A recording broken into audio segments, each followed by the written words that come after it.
सबसे पहला रूल जो है हमारा है वो टी एच ई है।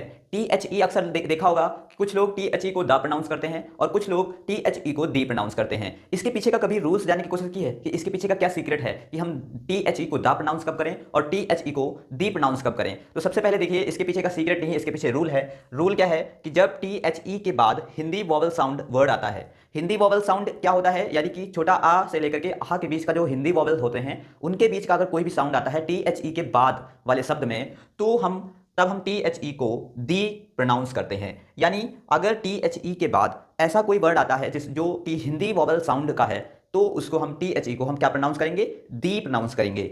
इसके बाद अगर वॉवल साउंड के अलावा क्या होता है, कॉन्सोनेंट साउंड है, तो हम टी एच ई को द प्रोनाउंस करेंगे, तब हम दी प्रोनाउंस नहीं करेंगे। अगर कॉन्सोनेंट साउंड आता है टी एच ई के बाद वाले शब्द में, तब हम उसको द प्रोनाउंस करेंगे। अगर वॉवल साउंड आता है, हिंदी वॉवल साउंड आता है, तब हम उसको दी प्रोनाउंस करते हैं। देखिए यहां पर एग्जांपल्स दिया गया है। टी एच ई, यहां पर देखिए टी एच लिखा हुआ है, लेकिन इसके आगे जो शब्द है वो क्या है? सन है, यानी कि ये क्या है? हिंदी कॉन्सोनेंट साउंड आ रहा है, इसलिए इसको हम द प्रोनाउंस करेंगे। The sun rises in the east. अब देखिए यहां पर ईस्ट आ रहा है, यानी कि हिंदी वॉवल साउंड आ रहा है, इसलिए इसको हम क्या प्रोनाउंस कर रहे हैं? दी प्रोनाउंस कर रहे हैं। और इसको क्या प्रोनाउंस कर रहे हैं? इसको हम द प्रोनाउंस कर रहे हैं। तो the sun rises in the east, यहां पर देखिए इसको हमने क्या प्रोनाउंस किया? दी प्रोनाउंस किया। तो इसलिए इसको हम दी पढ़ेंगे क्योंकि यहां पर ईस्ट आया हुआ है। अब देखिए यहां पर देखिए दी एलिफेंट, ये ए आया हुआ है, यहां पर हिंदी वॉवल साउंड है, इसलिए इसको हम दी प्रोनाउंस कर रहे हैं। दी एलिफेंट वॉज इंजर्ड।